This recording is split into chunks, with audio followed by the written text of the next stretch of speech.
Assalamu alaikum everyone. Welcome to Vocabgram where you learn English with easy lessons. In this lesson we're going to learn Dawn newspaper vocabulary. आप लोग बहुत ज़्यादा request करते हैं, तकरीबन हर video के हर lesson के नीचे मुझे Dawn newspaper vocabulary की रिक्वेस्ट आई होती है.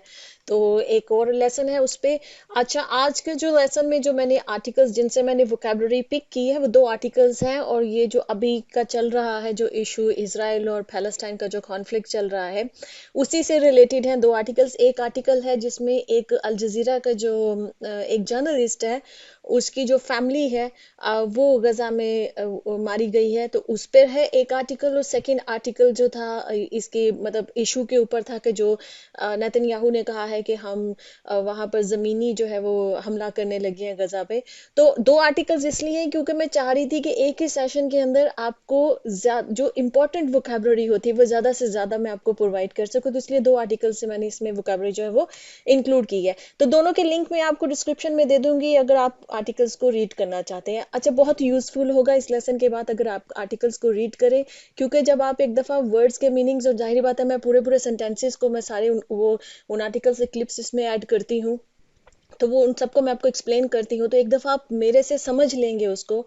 उसके बाद जब आप आर्टिकल पढ़ेंगे तो आपको खुद डिफरेंस महसूस होगा कि आपकी रीडिंग कितनी इंप्रूव हो रही है, क्योंकि एक सेंटेंस को पढ़ते ही आपको फ़ौरन उनके मीनिंग भी आपको एक तो रिकॉल हो जाएंगे, क्योंकि अभी आपने मेरा सेशन देखा होगा तो वो वर्ड्स के मीनिंग आपको रिकॉल हो जाएंगे, वो वर्ड्स आपके माइंड में बैठ जाएंगे. ठीक.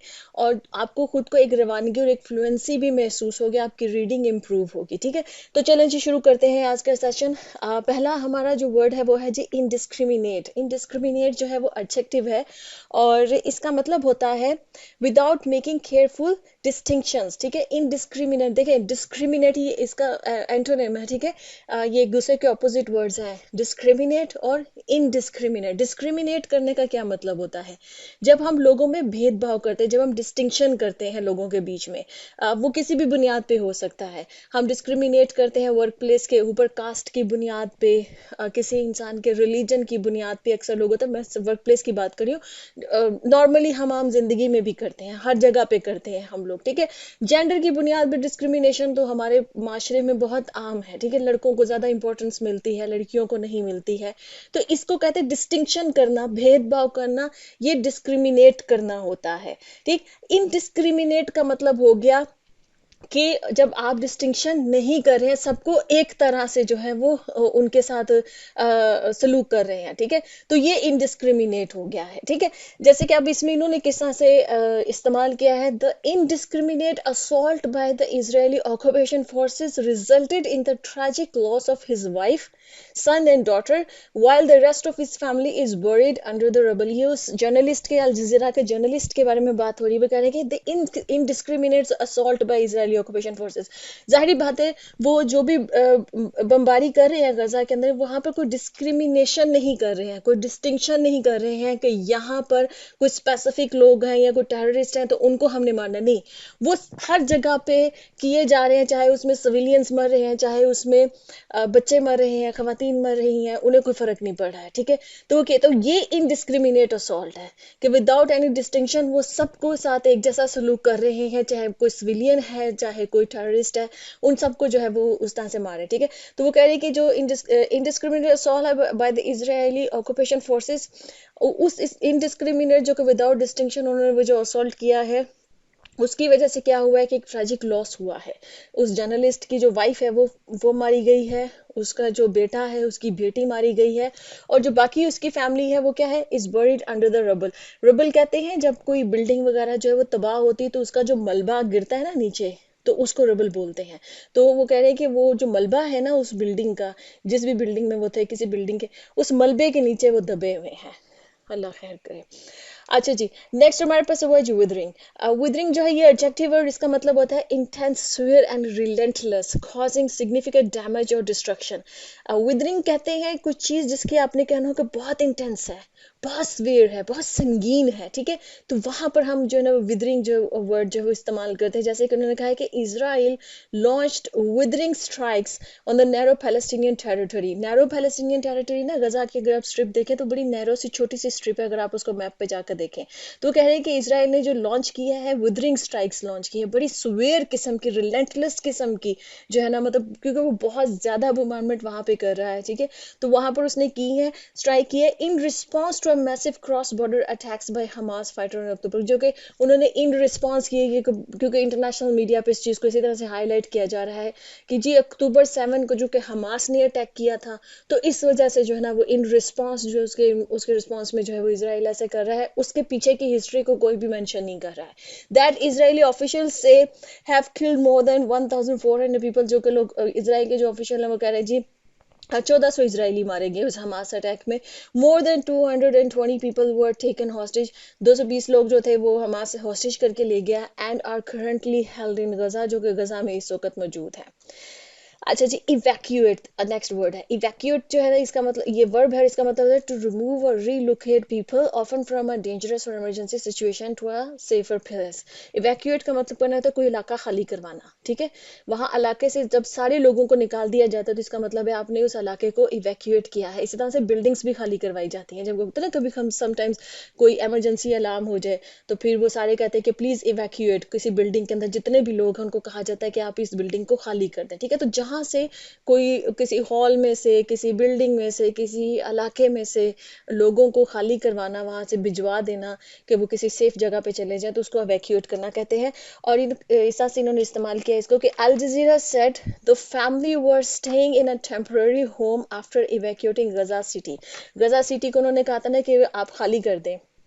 तो अल जजीरा कह रहा है कि जो फैमिली, जो उस जर्नलिस्ट की फैमिली जो मारी गई है, वो एक कोई आरजी घर में रह रहे थे। जब उन्होंने इवैक्यूएट किया गजा सिटी को, जब उन्होंने खाली किया गजा सिटी को, तो वो एक टेम्पररी घर में रह रहे थे following Israel's warning for residents. जब मतलब उस फॉलोइंग का यहाँ पर मतलब ये कि उसके बाद, किसके बाद, जब इसराइल ने वार्निंग दी कि जो रेजिडेंट्स हैं वो मूव कर जाए टू साउथ, साउथ की तरफ मूव कर जाए as its forces intensified strikes targeting Hamas के, उसकी जो फोर्सेस है वो इंटेंसिफाई करने, इंटेंसिफाई का मतलब ये होता है मजीद सख्त कर देना, ठीक है। तो मजीद सख्त कर रहे हैं स्ट्राइक्स को, जो टारगेटिंग जो हमास को टारगेट करने के लिए थे, ठीक है।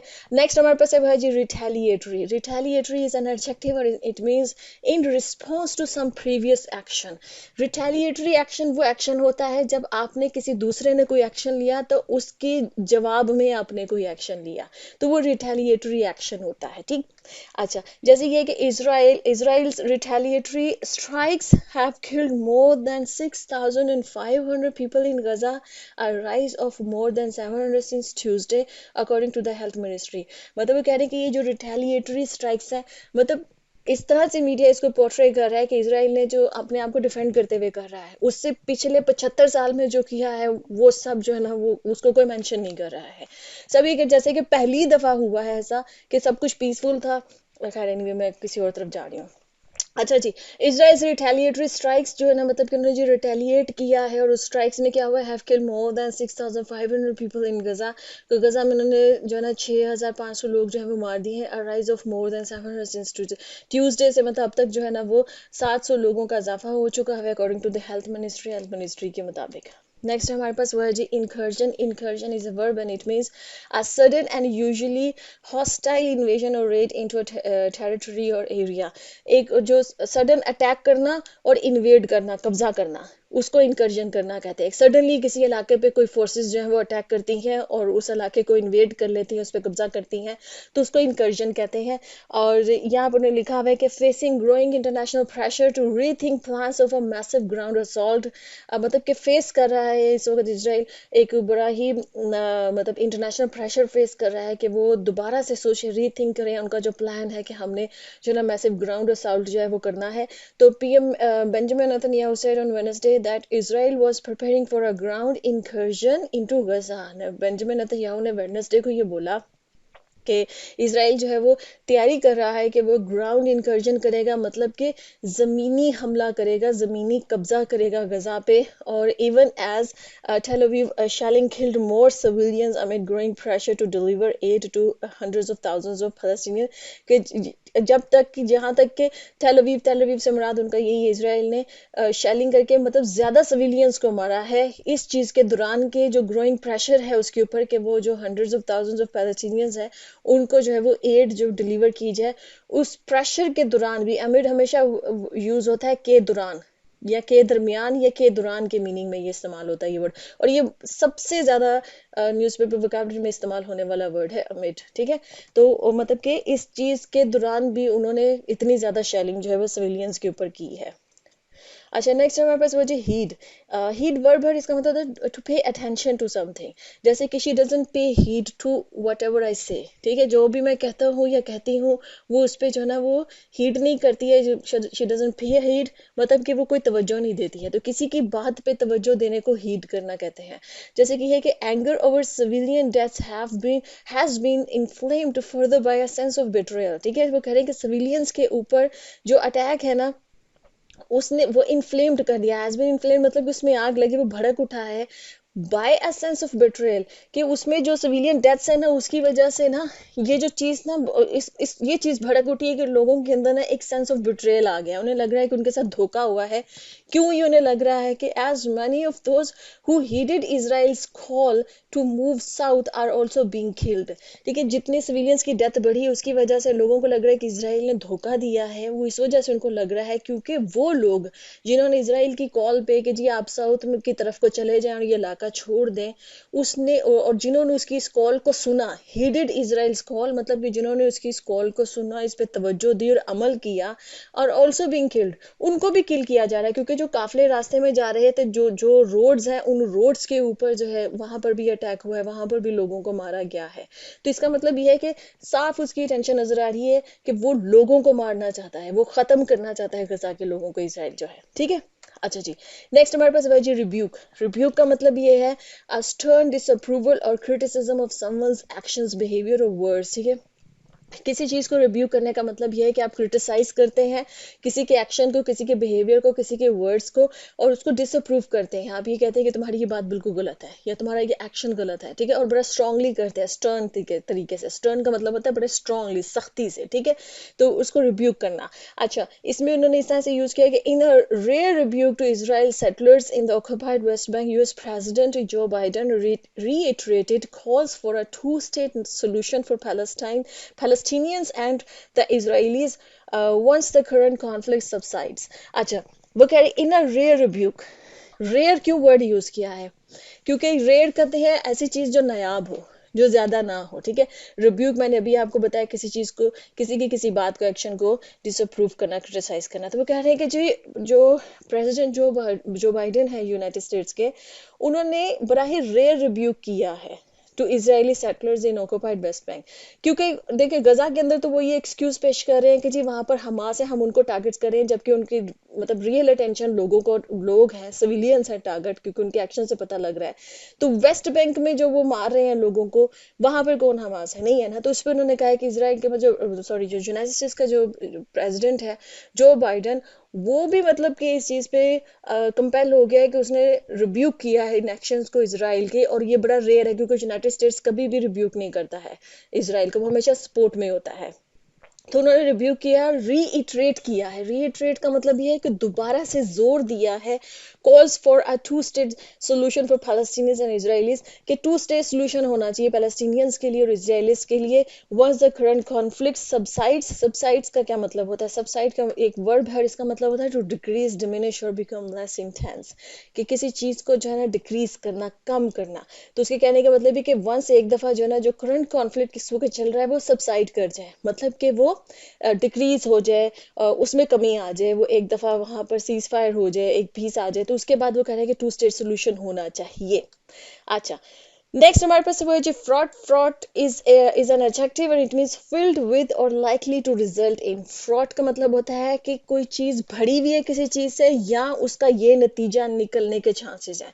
तो वहां पे ये वर्ड एडजेक्टिव जो है यूज होता है। जैसे कि इसको इस तरह से यूज किया, अदरवाइज नहीं तो further escalation of the crisis is fraught with grave and extremely dangerous and destructive consequences. नहीं तो क्या होगा? Further escalation. एस्केलेशन का मतलब ये होता है मजीद किसी चीज की इंटेंसिटी में जो इजाफा होना, ठीक है। तो अगर ये वॉर जो है इसकी इंटेंसिटी में मजीद इजाफा हो जाता है, ये एस्केलेट करती है ऑफ द क्राइसिस, ये जो क्राइसिस है इस वक्त चल रहे, अगर ये मजीद एस्केलेट करते हैं तो ये बढ़े हुए हैं, इज फ्रॉड मतलब कि ये फिल है, ये भरे हुए हैं विद ग्रेव। अब यहाँ पर ग्रेव को समझ लीजिए। आप कहेंगे मैम ने ग्रेव को यहाँ पे क्यों ऐड किया है? ग्रेव का मतलब तो सबको पता है। ग्रेव का मतलब क्या होता है? कबर। ठीक है, हम सबको मालूम है कि जहाँ पे हम जो है मरे हुए इंसान को दफनाते हैं। ठीक, वो होता है एज ए नाउन जब हम ग्रेव को यूज करेंगे। जब हम ग्रेव को एज एन एडजेक्टिव यूज करते हैं तो इसका मतलब होता है वेरी सीरियस।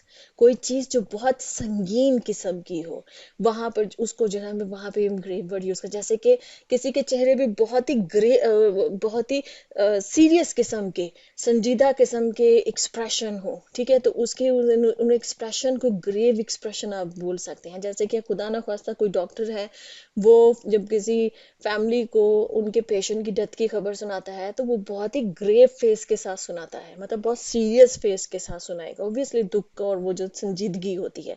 या किसी सिचुएशन को आपने कहना है कि बड़ी सीरियस किस्म की सिचुएशन है, संगीन किस्म की सिचुएशन है, तो उस सिचुएशन को आप ग्रेव सिचुएशन कह सकते हैं। किसी इशू को ग्रेव इशू कह सकते हैं कि बड़ा संजीदा किस्म का है। तो ये इसको वर्ड को भी याद रख लीजिए। ये आपको एग्जाम्स में इस तरह के वर्ड जो है ना एग्जामिनर आपको कंफ्यूज करने के लिए इस्तेमाल कर सकता है। आप कहेंगे ग्रेव का मतलब तो कब्र होता है। नहीं, इसका मतलब वेरी सीरियस भी होता है। तो इस सेंस में एग्जामिनर आपके सामने ऐसे वर्ड्स को ला सकता है। तो otherwise further escalation of the crisis is fraud with grave and extremely dangerous and destructive consequences के भी फर्दर एस्केलेशन होती है तो क्राइसिस जो है वो फिल हो जाएगा with grave and extremely dangerous. कि जो क्राइसिस है उस मतलब कि वो फील्ड है, ये लाइकली टू रिजल्ट इन है। जो मैंने आपको फ्रॉड बताया ना कि उसका ये नतीजा निकल सकता है विद ग्रेव के बड़े संगीन किस्म के नताइज निकल सकते हैं, एक्सट्रीमली डेंजरस बहुत खतरनाक किस्म के नताइज निकले, डिस्ट्रक्टिव तबाह कुन जो है ना वो कॉन्सिक्वेंसेज इस चीज के निकल सकते हैं। And not only for the middle east region, ऐसा नहीं कि ये कॉन्सिक्वेंसेज सिर्फ मिडल ईस्ट रीजन के लिए होंगे, ये जो ग्रेव एक्सट्रीमली डेंजरस और डिस्ट्रक्टिव कॉन्सिक्वेंसेज होंगे, ऐसा नहीं कि वो सिर्फ मिडल ईस्ट के लिए होंगे।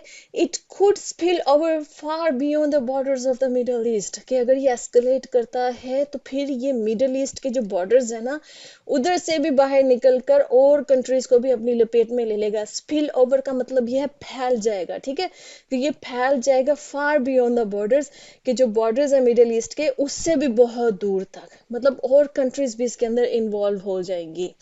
ओके जी, यहाँ पे लेसन खत्म होता है। आई होप कि आपने इंटरेस्टिंग वोकैबुलरी सीखी है, बड़ा यूजफुल है। आई नो कि आप जो कम्पिटिटिव एग्जाम्स के लिए जो तैयारी कर रहे हैं बच्चे, उनके लिए ये लेसन बहुत इंपॉर्टेंट होते हैं। तो इन लेसन को शेयर कीजिए अपने फ्रेंड्स के साथ ताकि मुझे इन पर रिस्पॉन्स ज़्यादा अच्छा मिले। फिर मुझे मोटिवेशन होती है कि मैं आपको और ज़्यादा लेसन जो है आपके लिए बना के लाऊँ। ठीक है जी, ओके जी, अल्लाह हाफिज़।